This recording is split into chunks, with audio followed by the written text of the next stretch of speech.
네, 오늘은 보혜사 성령님에 관한 말씀이고요. 요한복음 15장 26절부터 16장 4절까지의 말씀입니다. 우리 저와 여러분들이 한 절씩 교독하며 읽도록 하겠습니다. 먼저 26절입니다. 내가 아버지께로부터 너희에게 보낼 보혜사 곧 아버지께로부터 오시는 진리의 영이 오시면 그 영이 나를 위하여 증언하실 것이다. 너희도 처음부터 나와 함께 있었으므로 나의 증인이 될 것이다. 16장 1절입니다. 내가 너희에게 이 말을 한 것은 너희를 넘어지지 않게 하려는 것이다. 사람들이 너희를 회당에서 내쫓을 것이다. 그리고 너희를 죽이는 사람마다 자기네가 하는 그러한 일이 하나님을 섬기는 일이라고 생각할 때가 올 것이다. 그들은 아버지도 나도 알지 못함으로 그런 일들을 할 것이다. 내가 너희에게 이 말을 하여 주는 것은 그들이 그러한 일들을 행하는 때가 올 때에 너희로 하여금 내가 너희에게 말한 사실을 다시 생각나게 하려는 것이다. 또 내가 이 말을 처음에 하지 않은 것은 내가 너희와 함께 있었기 때문이다. 아멘. 이번 주는 이제 오순절이 됩니다. 돌아오는 주일은 오순절이 됩니다. 그래서 우리가 항상 아는 것처럼 오순절의 성령의 강림, 이 하나님의 말씀은 이미 이루어졌지만 아직 다 완성되지 않은 하나님의 말씀이 됩니다. 그러니까 이 말씀을 묵상하고 기도하고 또 하나님께 구할 때마다 성령은 사도행전 2장 1절부터 4절까지의 말씀을 가지고 우리에게 반드시 임재하여 주신다라는 것들을 잊지 마시길 바랍니다. 그런데 저는 고민이 있어요. 어떤 고민이 있냐면 우리가 교회를 시작하고 이전과 같이 성령님을 구하거나 바라거나 우리가 소리질러 하나님을 찾지 않아도 우리 가운데 내주하시는 그 성령님, 그리고 이 시즌 안에 부어주시는 그 성령님께서 어떻게 올해도 우리 가운데 부어주실까 하는 기대하는 마음을 가지고 이 한 주를 좀 보내고 있습니다.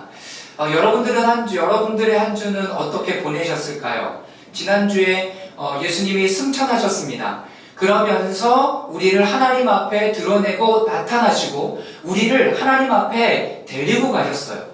이제는 그분이 우리 가운데 이 땅 가운데 있는 우리에게 성령을 보내주셔서 우리와 함께하게 하실 텐데 그 사도행전 1장부터 2장까지 그 예수님의 약속을 기다리면서 준비했던 사람들은 그 매일매일을 어떻게 보냈을까요? 그 선물, 너희에게 보내줄 선물을 기다리면서 성령님을 기대하면서 이 시간들을 보냈을 겁니다. 여러분들의 마음에 이번 주, 내일 모레 우리 가운데 부어주실 그 성령님이 올해는 어떻게 우리 가운데 임재하시고 임해주실까 하는 기대하는 마음을 가질 수 있기를 바랍니다. 그래서 어떻게 지나간 날 우리가 다시 그날을 되돌릴 수는 없어요. 그리고 우리의 일상이 있고 많은 일들이 있기 때문에 우리가 다른 부분들을 더 어떻게 할 수는 없습니다. 그러나 오늘 말씀을 보면서 성령님이 내 안에 더 충만하게 임하여 주시면 좋겠다. 선물로 우리 가운데 더 부어주셨으면 좋겠다. 이미 성령의 세례가 우리 가운데 주어졌죠. 그리고 성령의 인치심이 우리 가운데 부어졌어요.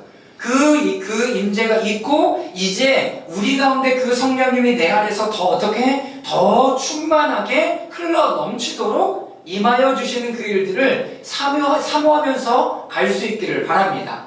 우리가 예수님의 부활이 우리의 영만, 우리의 혼에 있는 부분과 이 부분들에만 임하는 것이 아니라 실질적으로 우리의 육체 가운데 임하는 것.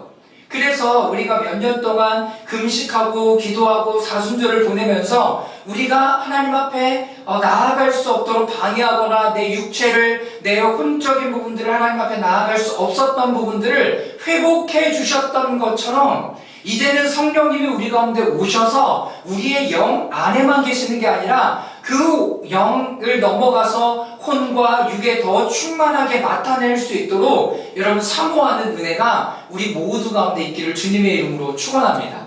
여러분 이 기대감이 있어야 되는 거예요. 이 갈망함이 있어야 되는 거예요. 이 갈망함.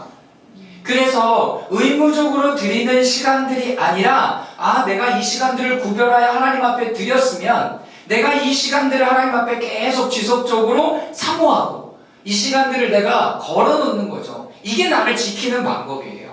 이게 나를 지키는 방법이라고요. 그래서 우리의 여러 가지 일상들이 있지만 내 마음을 정하고 또 이 시즌 안에서 주시는 그 하나님의 은혜들을 사모하면서 가는 거죠. 그러니까 우리의 마음에 더 중요한 것은 뭐예요? 성령님의 기대함과 강림과 함께함. 성령님의 부으심이 영어로 뭐라고 써있는 줄 아십니까? upon이라고 썼어. on. 그러니까 우리 가운데 임해주시는 거예요. 임해주시는 거. 기름 부으시는 것과 같이 임해주시는 거예요. 그런데 성령의 기름 부으심은 좀 달라요. 성령의 기름 부으심은 뭐와 연결이 있다고 얘기했어요? 직분과 사역에 연결이 되어 있다라고 얘기했어요. 그러니까 그 사람의 기름 부으심이 나에게도 임해요. 모세의 기름 부으심이 12장로의 동일하게 임해서 함께 사역할 수 있었던 것이 성령의 기름 부으심. 그러면 사도행전 2장에 보여져 있는 기름 부으심은 뭐냐면 우리 가운데 계속 임재해 주셔서 우리의 영 안에 이제는 하나님과 교통할 수 있는 존재로서의 기름 부으심이에요. 무슨 말씀인지 이해가 되세요? 이게 차이가 있어요. 또 성령의 충만은 그 영 안에 성령의 충만이 부어지기 시작하면 이거는 지속적으로 우리 가운데 부어지는데 충만은 여기에서 흘러 넘치는 거예요. 그래서 우리의 영에 임하면 어디까지? 혼에 영향을 줘요. 그리고 혼에 영향을 주면 육에까지 영향을 줘요. 이게 성령의 충만이에요. 그래서 사도 바울이 에베소서에 또 각 서신서에 성령의 뭘 받으라고 얘기해요? 성령의 충만함을 받으라고 얘기해요.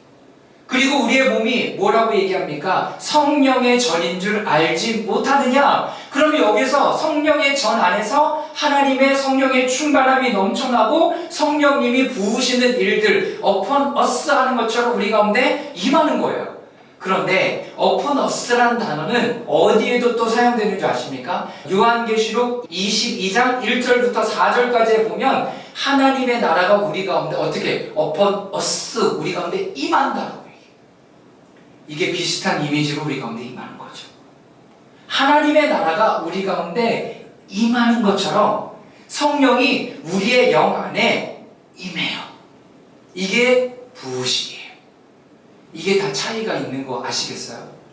우리가 지금 사모해야 되는 것은 오늘 이번 주에 우리가 성령의 선물을 사모하면서 기대하는 것은 우리 가운데 부으심이에요. 부으심. 부어주는 것은 뭐다? 성령님이 우리 가운데 함께 하심으로 말미암아서 이제 하나님과 교통하는 더 충만한 교통이 일어나고 대화할 수 있는 준비가 되는 거예요. 여러분, 예수님이 어떻게 하나님과 대화하던가요? 내 안에 계신 하나님, 성령님, 그 안에 계신 그 성령님이 함께 하심으로 하나님과 대화할 수 있는 존재가 되었다는 거예요. 우리가 이제 하나님과 이제 함께 대화하면서 갈 수 있는 거죠. 예수님의 승천도 마찬가지의 개념이에요. 여러분, 그래서 이번 주의 제목이, 설교의 제목이 뭐냐면 우리의 구원을 완성하시는 성령님이에요. 그러니까 예수 그리스도의 십자가와 부활과 승천과 성령의 부으심까지가 어떻게, 그리고 재림이 또 있겠죠. 재림은 아직 임하지 않은 사건이에요. 그런데 성령의 부으심으로 말미암아 어떤 일이 우리가 실질적으로 계속 배우고 있는 하나님과 교통하는 일들이 성령을 통해서 일어나게 되고, 이제는 성령의 말하심에 따라서 말하고 성령이 우리 안에 내 안에 말씀하시는 대로 행하면서 나아가는, 이게 성령 이후에 우리의 삶이 되는 거예요. 이해가 되세요? 여러분, 그래서 갈라디아서 2장 20절 이제는 내가 사는 것이 아니요 내 안에 누가 살아요? 그리스도께서. 더 엄밀히 얘기하면 하나님의 영을 믿는 믿음 안에서 사는 것이다 라고 이야기를 하잖아요. 우리 안에 하나님, 성령님, 예수님이 함께 하시는 거예요. 여러분, 이 개념이 쭉 연결되어져 있으셔야 돼요. 그래서 성령의 충만만 말하는 게 아니라 예수님의 십자가와 부활과 승천과 성령의 강림과 그리고 예수님의 재림을 기다리면서 우리는 예수님과 함께, 예수님과 같이 예수님의 자녀로 어떻게 성령의 말하게 하심을 따라. 그리고 내 안에 말씀하시는 하나님의 말씀, 그리고 성령님의 인도하심을 따라 살아가는 여러분 훈련과 연습을 해야 되는 것이 이 이후가 우리가 살아가는 방법이 되는 겁니다. 여러분, 성령의 말하게 하심을 따라 불의 혀 같은 것이 어떻게 내 입에 임했잖아요. 그래서 어떻게 방언을 말해요. 근데 방언이지만 주변에 있는 사람들은 자신의 말로 알아들어요. 그 방언은 모르는 방언이 아니라 알아듣는 방언이었다는 거죠. 그 방언이 여러 가지 부분들로 또 나타날 수도 있는 거죠. 그러니까 우리들이 말하는 것은 성령님께서 말씀하시는 대로 말할 때 그 사람들이 알아듣고 그 사람들이 회개하고 그 사람들이 복음을 받아들이고 하나님의 나라 그리고 하나님의 제자로 살아갈 수 있게 되는 거예요. 그 일들이 어디서 일어나요? 사도행전 2장에 사도 베드로가 성령에 충만해서 어떻게 복음의 말씀을 전해요. 이게 성령의 말하심에 따라. 성령의 말하시게 하심에 따라서 말하니까 그들이 변화되고 회복되고 어떻게 돼요? 하나님께 돌아오는 일들이 일어나요. 할렐루야. 여러분, 이제는 우리 안에 그 일들이 더 구체적으로 일어날 수 있기를 주님의 이름으로 축원합니다. 아멘. 우리 옆에 사람들에게 이렇게 얘기해 주세요. 나는 이제 성령의 말하게 하심을 따라 말합니다. 네, 나는 이제 성령의 말하게 하심을 따라 말합니다. 여러분, 이게 우리의 삶에 뭐라고 얘기할까? 삶의 원리가 돼야 돼요. 이게 성령의 말하게 하심을 따라 말하는 거예요. 그래서 우리의 실제는 현실이 실제가 아니라 하나님의 말씀이 실제가 돼요. 하나님의 말씀이 실제가 돼. 너를 자녀라고 불렀어. 그리고 너를 의인이라고 불렀어. 라고 하는 부분이 어떻게 내 현실이야. 내 현실이. 내가 실제라고. 내 실제라고요. 그래서 우리가 하나님의 관점으로 하나님의 마음으로 계속 이것을 보일 수 있는 힘과 능력을 가져야 하는 거죠. 자, 오늘 이제 보혜사 성령님이 어떤 일들을 우리 가운데 하시는가에 대해서 함께 보도록 하겠습니다. 자, 오순절의 의의. 예수님이 재림하시기 전에 인류를 위해 성취하시는 마지막 구원의 역사는 아버지께서 성령을 보내신 일이다. 중요한 거, 마지막 구원의 역사. 근데 이 구원의 역사가 성령의 기름 부으심, 성령의 부으심, 성령의 충만, 성령의 은사, 성령의 여러 가지 부분들이 나타나잖아요. 성경의 원어들은 다 다르게 사용하고 있다는 거예요. 그리고 바울도 이 부분에 대해서 다 다르게 사용하고 있다라는 거예요. 그러니까 우리의 구원의 완성은 뭐예요? 성령님이 임하셔야 돼요. 그리고 성령의 말하게 하심에 따라 성령님이 내 안에 말씀하시는 대로 움직여가야 되는 거죠. 예수님이 완성하신 구원의 주된 역사는 성육신, 십자가, 부활, 승천, 성령의 강림까지. 여러분들, 이제는 구원에 관한 부분들이 나 예수님 믿었어. 여러분, 여기에 머물면 안 돼요. 이제는 여기에 머물면 안 돼요. 예수님 믿었어가 아니라 성령님이 내 안에 부어주셔서 이제 하나님과 교통할 수 있는, 더 교통할 수 있는, 그리고 성령의 충만함 가운데 우리의 몸과 마음이 성령의 충만함으로 예수님과 같이, 예수님의 자녀로, 예수님과 함께 이렇게 나아갈 수 있는 여러분 힘을 갖게 된 것이다 라는 것들을 잊지 마시길 바랍니다. 여러분, 이걸 사모해야 돼요. 더 사모하고 갈망해야 되는 거죠. 보겠습니다. 우리가 가지고 있는 오순절에 대한 일반적인 생각은 불의 혀, 영적 은사들, 교회 탄생 등이지만 오순절은 우리가 일반적으로 생각하는 것보다 훨씬 더 많은 것들을 발견할 수 있다. 우리가 지난주에 함께 나누었던 것처럼 하나님의 나라, 성육신, 십자가, 부활, 승천, 여러분 이 부분들을 한번 쭉 보세요. 하나님의 나라, 이것은 우리의 혼의 왕의 임재 부재가 특정 부분에 있음을 의미하는, 하나님의 나라가 임하지 않아요. 그래서 그 부분들이 계속 다른 부분에 영향을 받고 있는 거죠. 두 번째, 성육신의 절기, 혼의 어두운 부분에 문제에 대한 치료제를 받아요. 이게 뭐예요? 생명의 씨앗이 우리에게 힘기는 거예요. 예수님의 탄생을 기뻐했잖아요. 첫 번째는 예수님이 어떻게 선물로 우리 가운데 오셨어요. 그쵸? 그런데 예수님이 승천하시면서 뭐 선물을 또 주시겠대요. 이게 오순절의 성령님을 이야기하는 거죠. 자, 십자가의 절기, 그리스도의 신성한 시력을 즉각적으로 반대하고 대적하는 혼의 어두운 부분에 대한 전쟁을 완성하게 된다. 씨 뿌리는 자의 비유 계속했죠. 씨 뿌리는 자의 비유. 여러 가지 곳곳에 씨가 계속 뿌려져요. 근데 돌짝밭도 있고요, 가시덤불밭도 있고요, 여러 가지 밭들, 여러분 기억나시죠? 이 부분들에 씨앗이 뿌려졌지만 이것을 계속 가로막는 부분들이 있었어요. 예수님이 그 십자가 사건으로 이 부분들을 어떻게 하셨다? 완성하고 다 해결하셨다는 거예요. 왜 그랬다고요? 죄가 있으면 우리 안에 성령님이 임재하실 수 없기 때문에 그래요. 임재하실 수 없어요.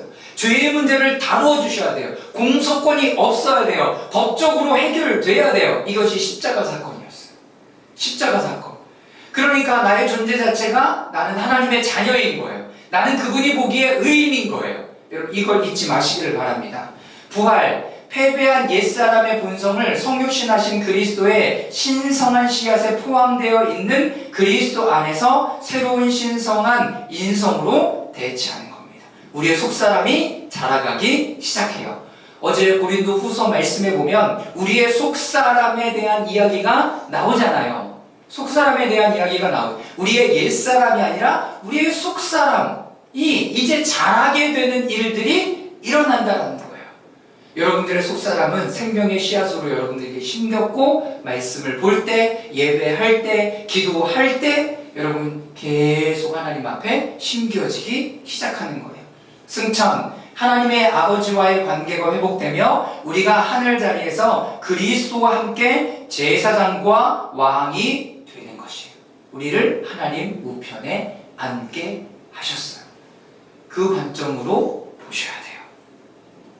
자, 지금 오순절에는 우리 다 같이 한번 읽어보겠습니다. 성육신에서 받은, 시작. 성육신에서 받은 새로운 본성이 형성되었다. 예수님은 내 삶의 특정 부분에서 더 큰 분량으로 형성되셨다. 네, 새로운 본성, 성령의 충만한, 성령의 부으시는 그 본성으로 회복되어져 가요. 이제 성령의 인도하심을 따라가는 거예요. 성령의 인도하심.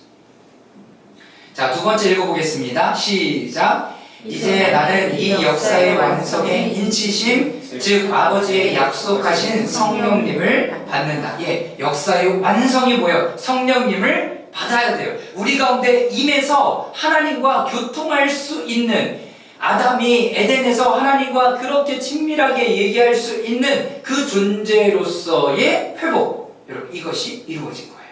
할렐루야. 여러분 이걸 잊지 마십시오. 나는 어디 있어요? 하나님과 함께 그 자리에 있어요. 내가 하나님과 교통할 수 있다는 거예요. 여러분 물으세요. 대화하세요. 하나님 이거 맞아요? 이렇게 가는 거 맞습니까? 하나님 이런 마음 들었는데 하나님 어떻게 나아가면 좋을까요? 계속 물어야 되는 거예요. 자, 세 번째, 구속의 역사를 통해, 시작. 구속의 역사를 통해 혼의 이 특정 부분에서 그리스도께서 더 많은 분량으로 새롭게 형성되시며 죄는 퇴위되고 그리스도께서 왕좌에 앉으신다. 네, 어디에 앉으세요? 그리스도께서 내 혼의 왕좌에 앉으세요. 내 삶의 주인이 누구냐는 거예요. 내 삶의 주인이. 지금 리프레임 북클럽에서 은밀한 세계관이라고 해서 책들을 이제 챕터별로 이제 나누고 있습니다. 요번 주에 함께 나누었던 내용이 뭐냐면 개인주의예요. 개인주의. 내가 개인주의다라고 이야기하는 것은 너의 왕이 누구냐라는 직접적인 질문을 던지는 거예요. 직접적인 질문. 너의 삶의 왕이 누구냐는 거죠. 개인주의의 왕은 자신이에요. 자신. 근데 그 자신의 두 가지 모순점이 있습니다. 이게 이제 한 가지 모순점인데 두 가지 모순점이에요. 첫 번째는 사랑받고 싶어요. 사랑받고 싶어요. 다른 사람들로부터 사랑받고 인정받고 이런 걸 하고 싶어요. 두 번째는 뭔지 아세요? 그러면서 나 자신을 보호해서 벽을 쳐요. 이런 거는 침범하지 마 라고 얘기하는 이 벽을 친다고 해요. 이게 개인주의의 특성인 거예요. 사랑을 받으려면 누구한테 사랑을 받아야 돼요? 다른 주변의 사람들과 사랑을 받으려면 그 벽을 허물고 나아가야 되는데 나를 또 보호하고 싶은 거예요. 그러니까 또 쉴드를 쳐. 이게 모순이죠. 모순이에요. 여러분, 내가 내 삶의 주인이 되면 그런 일들이 일어난다는 거예요. 또 한 가지는요, 포스트 모던의 부족주의예요. 부족주의. 그래서 저는 그 부족주의라는 것을 읽어볼 때, 아, 뭐가 부족하구나. 포스트 모던은 뭐가 부족하구나. 이렇게 받아들였는데, 부족주의는 그런 부족주의가 아니라 끼리끼리 모이는 거야. 근데 이 포스트 모던의 부족주의에도 어떤 일이 벌어지냐면 개인주의적인 성향이 일어나요. 내가 힘이 없어서 작은 그룹들끼리 모였는데 어떤 일들이 일어나냐면 거기에 벽을 쳐버려. 이게 은밀한 세계관이라는 거예요. 야, 우리끼리만 있으면 잘 되는 것 같아. 근데 이 사람들은 왜 소수가 이런 부분들을 모여있냐면 기득권으로부터 어려움을 당했기 때문에 자기들끼리 모여서 뭘 갖기를 원하냐면 힘을 갖기를 원해.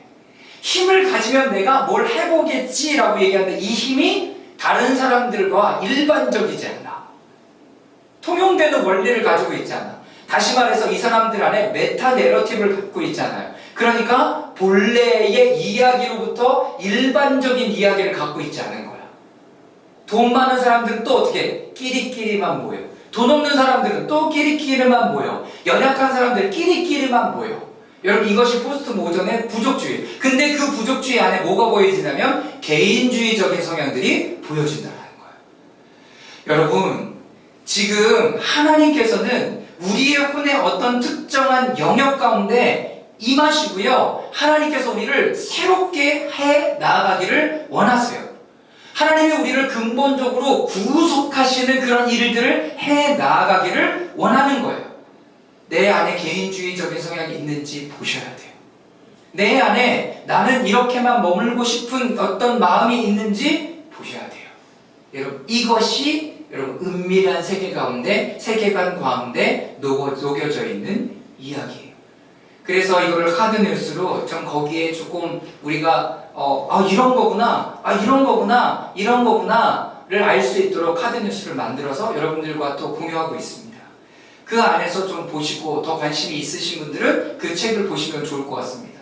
하나님의 구속의 역사, 우리가 갇혀있는 세계관의 혼의 어떤 부분들, 자유의지로 내가 하고 있는 이런 부분들이 아니라 그런 부분들이 하나님의 영 안에 들어가서 새로워질 수 있도록 우리를 이끌어주고 계신다라는 거죠. 네 번째 읽어보겠습니다. 이제 예수님께서는 시작. 이제 예수님께서는 성령의 오심으로 왕으로의 기름 부으심을 받으셨다. 왕의 임재가 나의 혼 안으로 확장되었다. 네, 왕의 임재가 나의 혼 안으로 어떻게 된 거예요? 확장된 거예요. 확장되어져 가는 거예요. 하나님의 임재가 내 영 안에만 머물러 있지 않게 하세요. 하나님의 영 안에만 머물러 있지 않게 하시라는 거예요. 여러분, 이것이 어떻게 혼을 넘어서 육에까지 전달될 수 있도록 여러분 이 영역을 어떻게 하는? 확장해 가는, 이게 우리 가운데 임하시는 거고, 어떻게 성령의 충만으로 나아갈 때 이게 확장되는 거예요. 그래서 사도 바울이 뭐라고 얘기합니까? 성령의 충만함을 받으라라고 얘기합니다. 왜? 성령의 충만함을 받지 않으면 거기에 머물러 있을 수밖에 없으니까. 여러분, 사모하시길 바랍니다. 자, 오순절 우리를 향한 메시지는 우리가 성령에 대해 알고 있는, 이해해야 할 주요 진리를 담고 있다. 우리가 이 점에 대해서 올바르게 이해하고 우리와 그분과의 관계를 맺으면 그 토대와 기반은 성령과 관련된 다른 모든 것, 실로 헤아릴 수 없을 정도로 많은 것을 위한 문들이 열리게 될 것이다. 그래서 영 안의 혼으로, 그리고 혼에서 육으로 문을 열어내는 사건이 우리 가운데 부으시는 사건이 되는 거예요. 자, 우리의 삶 안에서 성령님의 역할에 대한 이 토대로 인해 또한 삼위일체의 다른 두 위격과, 즉 성부 하나님과 성자 하나님과의 관계에 있어서 창문과 문들을 열 것이다. 성령님은 이 문들을 열어주시는 거예요. 자, 첫 번째, 성령님은 아버지께로부터 나오시며 아들께로 내려오셨고, 성령님께서는 아버지의 약속으로 우리 가운데 부으십니다. 요한복음 16장 14절에서 15절까지 말씀 다 같이 읽겠습니다. 시작. 또 그는 나를 영광되게 하실 것이다. 그가 나의 것을 받아서 너희에게 알려주실 것이기 때문이다. 아버지께서 가지신 것은 다 나의 것이다. 그렇기 때문에 내가 성령이 나의 것을 받아서 너희에게 알려주실 것이다 라고 말한 것이다. 네, 하나님께서 그것을 받아, 예수 그리스도께서 그것을 받아서 우리 가운데 보내주시는 거예요. 자, 요거 계속 읽어보겠습니다. 사도행전 2장 33절입니다. 시작. 하나님께서는 이 예수를 높이 올리셔서 자기 오른쪽에 앉히셨습니다. 그분 아버지께로부터 약속하신 성령을 받아서 우리에게 부어주셨습니다. 여러분은 지금 이 일을 보기도 하고 듣기도 하고 있는 것입니다. 네, 여기도 똑같이 기록되어 있죠. 받아서 우리 가운데 부어주세요. 요한복음 14장 16절 17절입니다. 우리 16절만 이렇게 읽을게요. 시작. 내가 아버지께 구하겠다. 그리하면 아버지께서 다른 보혜사를 너희에게 보내셔서 영원히 너희와 함께 계시게 하실 것이다. 여러분, 지금 이 관계를 보면서 우리가 알아야 될 것은 아버지 하나님께로부터 나와요. 누가? 성령님이. 그리고 아들께로 내려오시고 성령님께서는 아버지께서 약속하신 것이었어요. 저는 이 관계가 너무 부러웠어요. 성부 하나님, 성자 예수님, 성령 하나님의 관계가 너무나 부러웠어요. 아, 아버지 안에서 나오는구나. 그걸 누가? 예수 그리스도께서 받아서 우리 가운데 또 보내주세요. 그리고 하나님은 성령을 이곳 가운데 보내주시겠다 우리에게 약속하셨어요. 여러분, 이분과의, 이 세 분과의 관계가 이런 거예요. 여러분, 이 관계를 우리에게 부러워해야 돼요. 그리고 우리는 플러스 알파로 우리가 그 관계 가운데 참여하는 거예요. 이게 성령님이 우리 가운데 부으시는 역사 중에 하나예요. 가장 중요한 거죠. 아, 삼위일체 교제 가운데 우리가 참여하게 되는구나. 성령을 받아야 되겠죠, 그러면. 성령이 우리 가운데 임해야 되겠죠. 그래야 더 충만하게 여러 영역 가운데 관계가 열어지니까. 자, 두 번째, 예수 그리스도께서 세상에 보내심을 받은 계획은 처음부터 우리의 구원을 위한 것이었고 또 다른 특정 이유에서였다. 우리의 삼위일체와의 관계를 회복하시기 위함이었다. 자, 요한복음 16장 12절에서 15절인데요. 저와 여러분들이 한 절씩 교독하겠습니다. 12절입니다.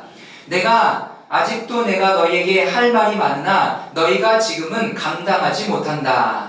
그러나 그분 곧 진리의 영에 오시면 그가 너희를 모든 진리 가운데로 인도하실 것이다. 그는 자기 마음대로 말씀하지 않으시고 듣는 것만 일러주실 것이요 앞으로 올 일들을 너희에게 알려주실 것이다. 그는 나를 영광되게 하실 것이다. 그가 나의 것을 받아서 너희에게 알려주실 것이기 때문이다. 아버지께서 가지신 것은 다 나의 것이다. 그렇기 때문에 내가 성령이 나의 것을 받아서 너희에게 알려주실 것이라고 말한 것이다. 네, 여러분 이 말씀을 사모하십시오. 뭘 사모하냐면 우리 가운데 성령님이 오시면 진리의 영, 성령님이 오시면 그가 너희를 모든 진리 가운데로 어떻게 인도하실 거예요. 진리를 가르쳐 주실 거예요. 그러니까 나의 생각과 마음으로 움직여가지 말라는 거예요. 이제는 달라져야 돼요. 이제는 새로운 삶의 방식을 우리가 취해야 돼요. 그렇게 가야 되는 거예요. 그렇게 우리가 지난 몇 주 가운데 계속 했던 것처럼 어떻게 인식과 의식이 다른 것처럼 죄인과 하나님의 자녀가 되는 것처럼 다른 것처럼 하나님의 나라의 원리가 다른 것처럼 그리고 씨 뿌리는 자와 그리고 어떻게 거두는 자가 다른 것처럼 여러분 그런 마음으로 가는 거죠.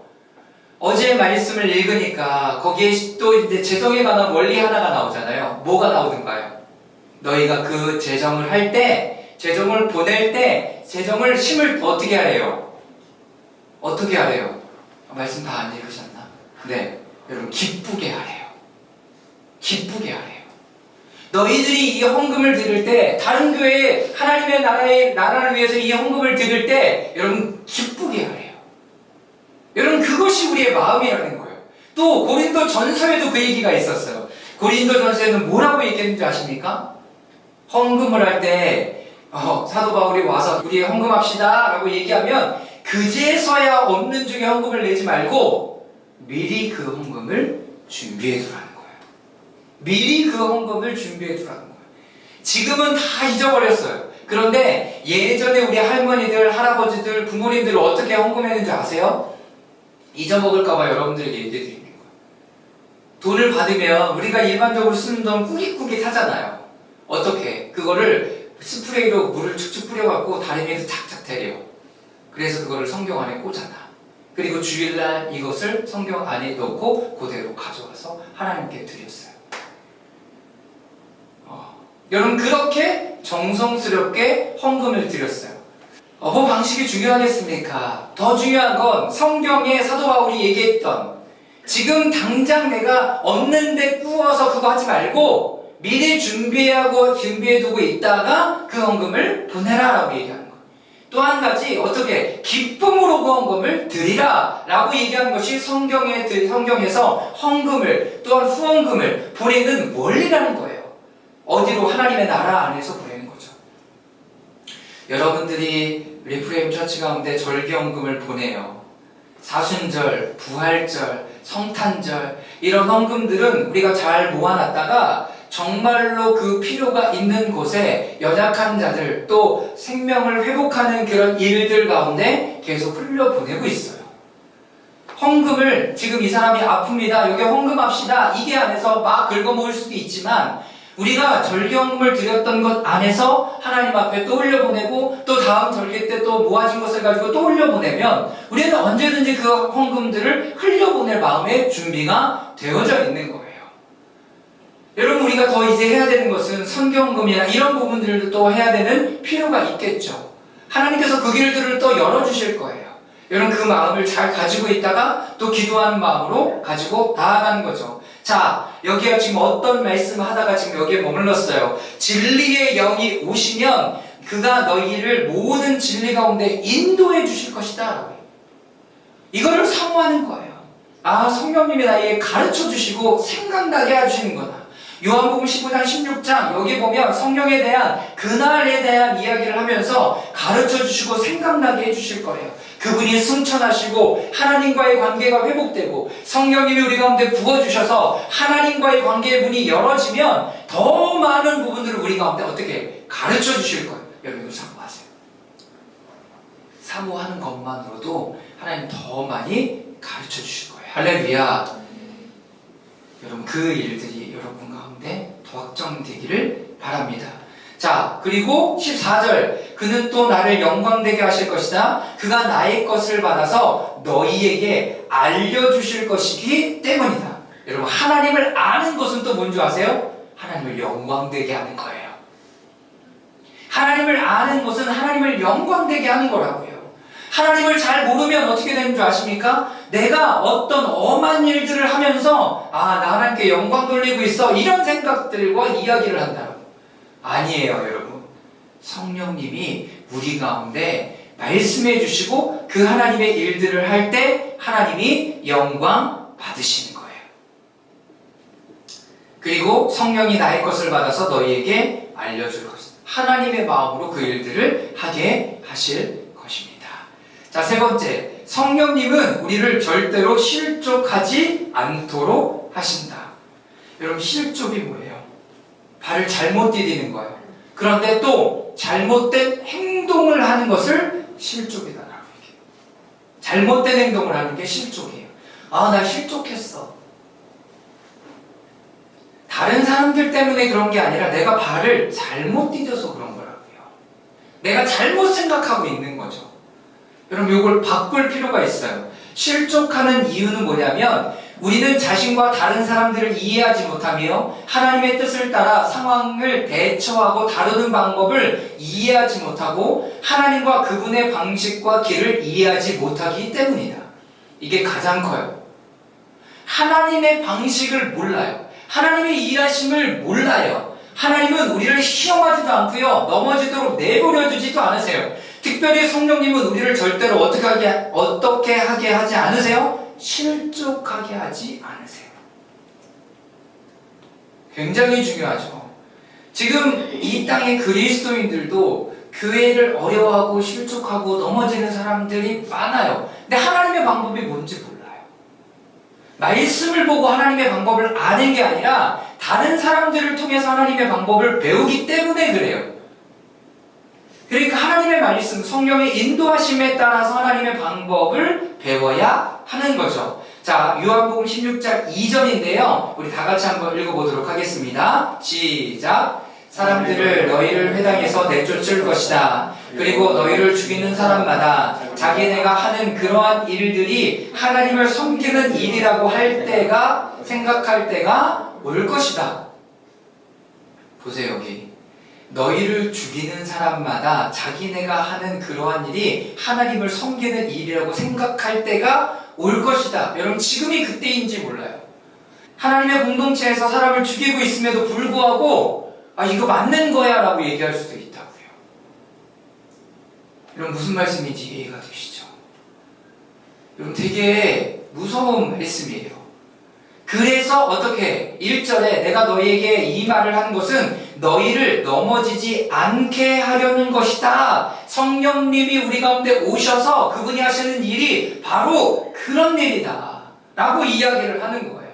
그러니까 어떤 일들이 일어날 때마다 우리의 첫 번째로 구하고 우리와 함께하는 그 하나님께 물어야 되는 것이 첫 번째 일이 되는 거예요. 하나님, 이게 맞습니까? 내가 뭐 하나 살 때도 어디를 갈 때도 하나님 앞에 묻는 거죠. 하나님, 이게 맞습니까? 하나님의 지혜를 구해야 되는 거예요. 하나님의 마음을 구해야 되는 거죠. 왜? 성령님이 지금 그거 하려고 우리 가운데 오시는 일이니까. 보혜사는 누구인가? 왜 우리는 보혜사가 필요한가?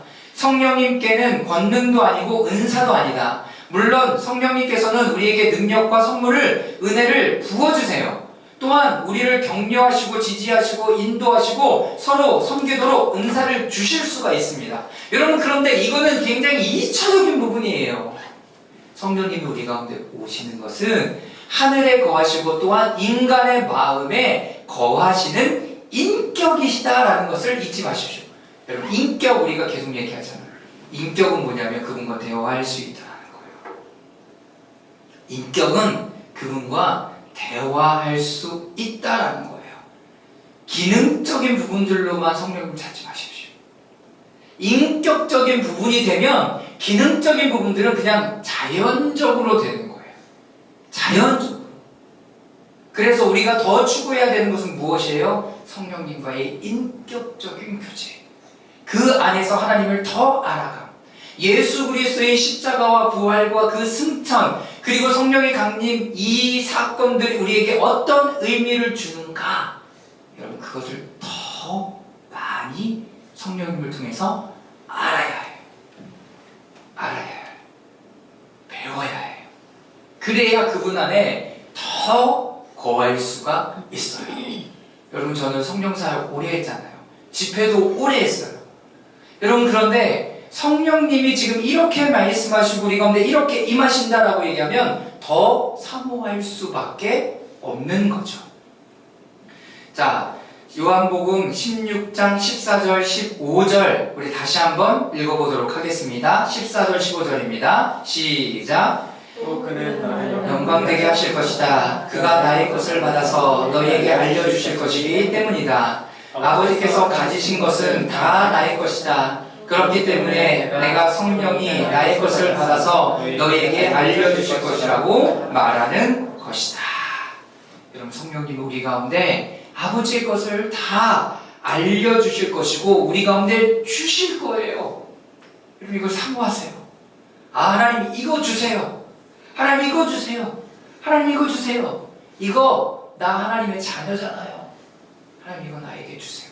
나에게 주세요. 하나님의 일이 아닌데 자신이 왕이 되어 하면서 이것은 다 괜찮은 것이라고 하신 하나님은 말씀하시지 않으신다. 마음을 비우고 말씀 안에 서면 초월적인 관점에서 이 세상을 바라볼 수 있게 됩니다. 하나님의 것을 보라는 거죠. 하나님의 것. 하나님이 나를 어떻게 지금 보고 계시지? 하나님이 나를 지금 어떻게 생각하고 계시니? 하나님이 나를 뭐라고 얘기하시지? 나를 자녀라고 얘기하십니다.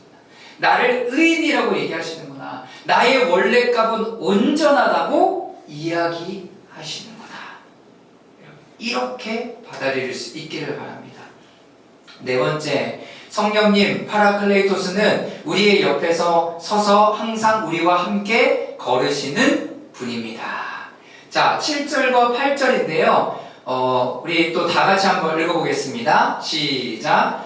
그러나 내가 너희에게 진실을 말하는데 내가 떠나가는 것이 너희에게 유익하다. 내가 떠나가지 않으면 보혜사가 너희에게 오시지 않을 것이다. 그러나 내가 가면 보혜사를 너희에게 보내주겠다.